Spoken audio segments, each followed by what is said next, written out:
సుపరిపాలనలో రాష్ట్రానికి దేశ స్థాయిలో గుర్తింపు తీసుకురావాలంటే ఉన్నతాధికారుల నుంచి క్షేత్రస్థాయి సిబ్బంది వరకు టీంగా పనిచేయాలని సీఎం చంద్రబాబు సూచించారు.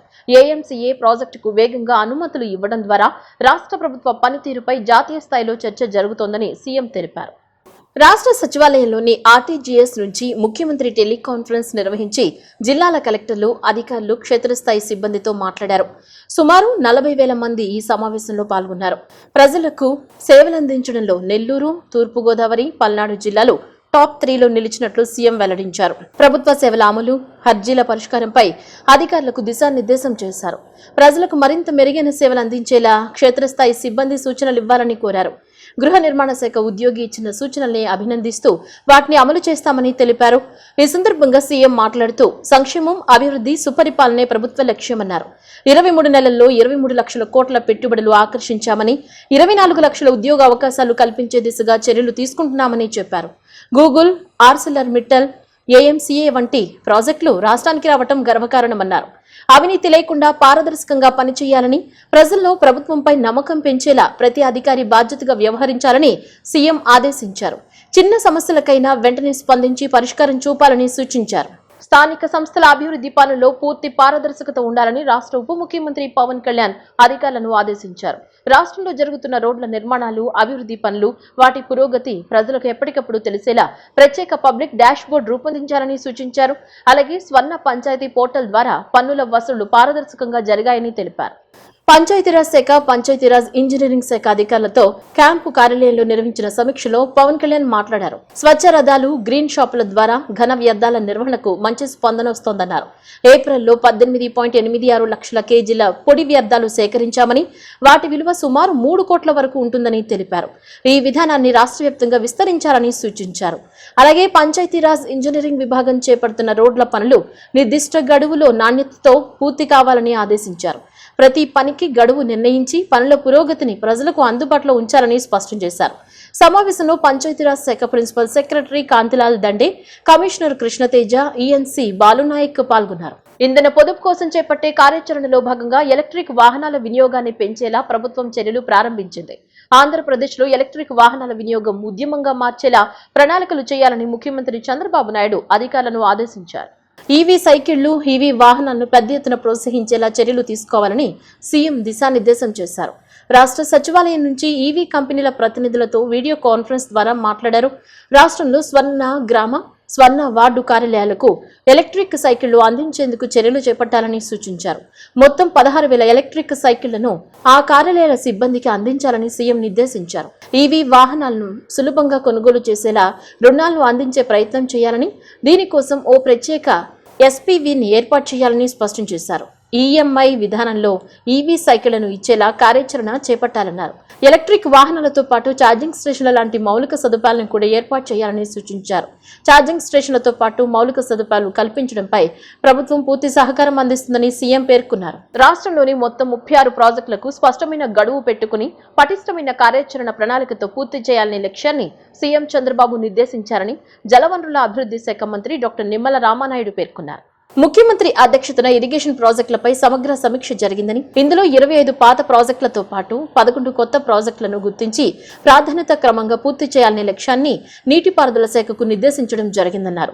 ప్రతి ప్రాజెక్టుకు శంకుస్థాపన, పురోగతి, పూర్తి గడువులు ఖచ్చితంగా నిర్దేశించబడటం జరిగిందన్నారు. గత ప్రభుత్వం నిర్లక్ష్యం చేసిన 25 ప్రాజెక్టులతో పాటు సీఎం గుర్తించిన మరో 11 ప్రాజెక్టులను కలిపి మొత్తం 36 ప్రాజెక్టులకు స్పష్టమైన ప్రాధాన్యత క్రమం, దశలవారీ గడువులు, అమలు ప్రణాళిక రూపొందించబడిందన్నారు. ఎందుకంటే మేము 2024లో అధికారులకు వచ్చే సమయానికి ఇరిగేషన్ శాఖ నుంచే 18,000 కోట్ల బిల్లుల బకాయిలు గత ప్రభుత్వం మాకు వారసత్వంగా ఇచ్చినటువంటి పరిస్థితి. ఆర్థికంగా ఇటువంటి ప్రతికూల పరిస్థితులు ఎన్నో ఇరిగేషన్ శాఖకి ఉన్నటువంటి దశలో కూడా రిజల్ట్ ఓరియంటెడ్గా ఈరోజు ఇరిగేషన్ శాఖ పనిచేస్తుంది. ఒక టార్గెట్ బేస్గా ఈరోజు పనిచేస్తూ ఉంది. దానికి ఉదాహరణ మీరందరూ చూశారు. హెచ్ఎన్ఎస్ఎస్ 5 సంవత్సరాల వైసీపీ పాలనలో చేయలేనిటువంటి పనిని రాయలసీమ బిడ్డ అని చెప్పుకునేటువంటి జగన్మోహన్ రెడ్డి ఆ రాయలసీమకే గుండెకాయ లాంటి హెచ్ఎన్ఎస్ఎస్కి 5 సంవత్సరాల్లో చేయలేనిటువంటి పనిని కూటమి ప్రభుత్వం అధికారంలోకి వచ్చినటువంటి ఒక్క సంవత్సరంలోనే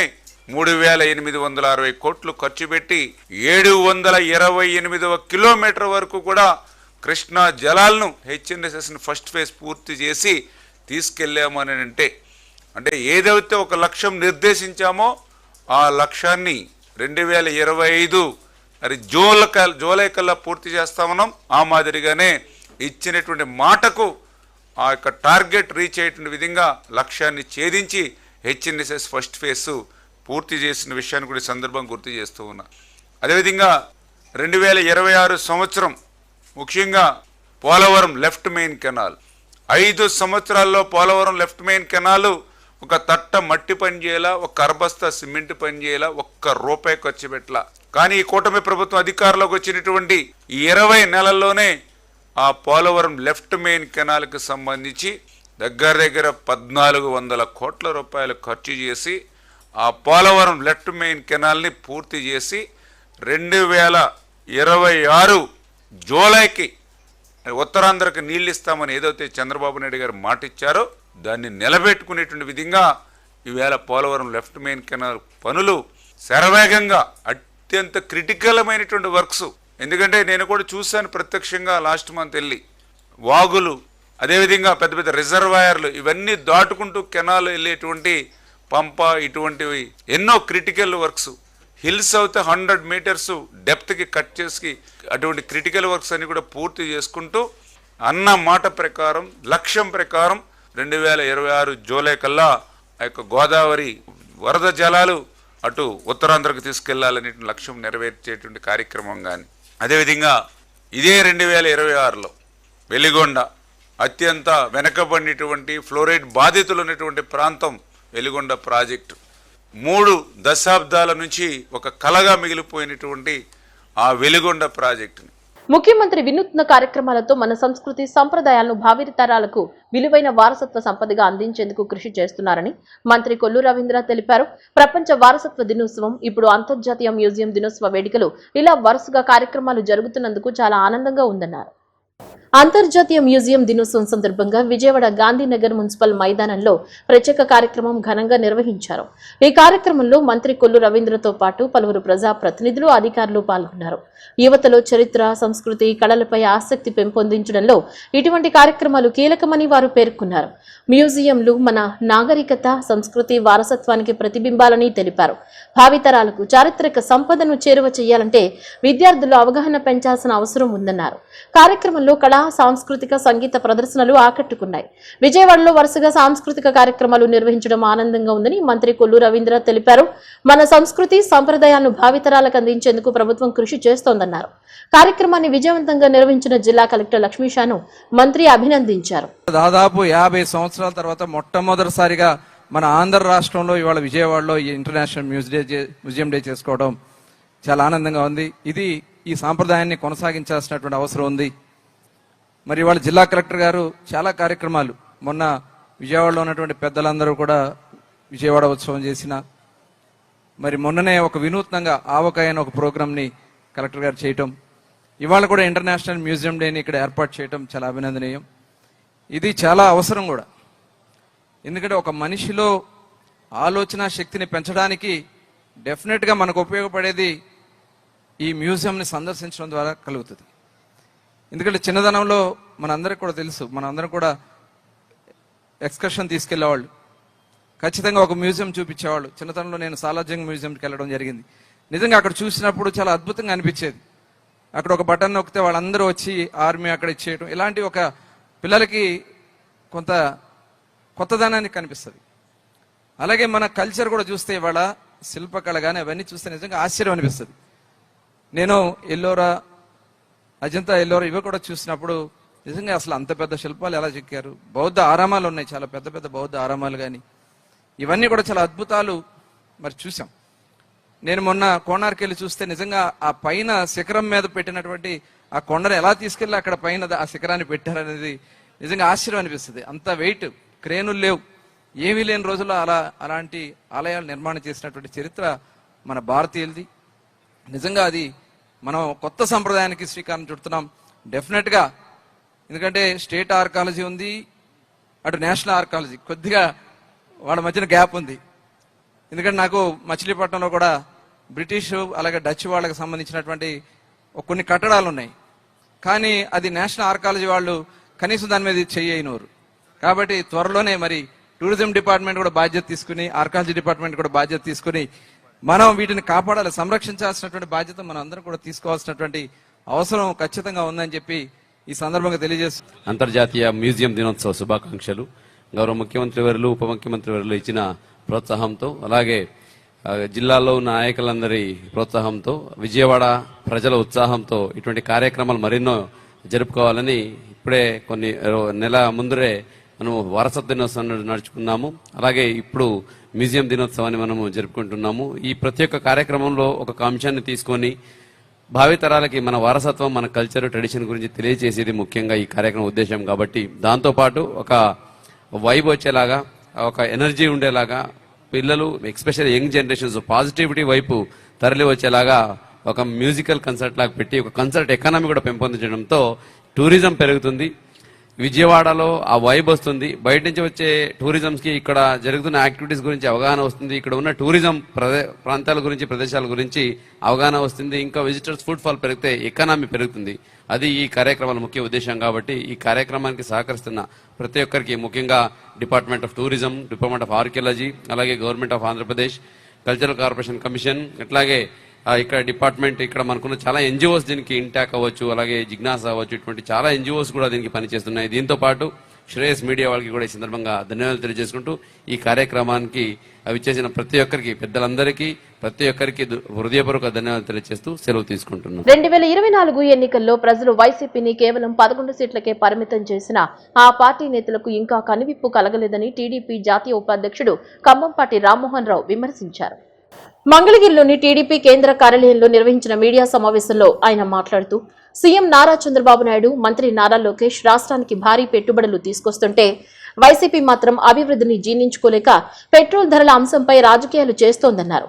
జగన్ ప్రభుత్వ హయాంలో పెట్రోల్, డీజిల్ పై అధిక వ్యాట్ వేసి ప్రజలపై భారాలు మోపిన విషయాన్ని ప్రజలు మర్చిపోలేదని ఆయన వ్యాఖ్యానించారు. నేను ఒక్కటే వైఎస్ఆర్సీపీ నాయకులను ప్రశ్నిస్తున్నా.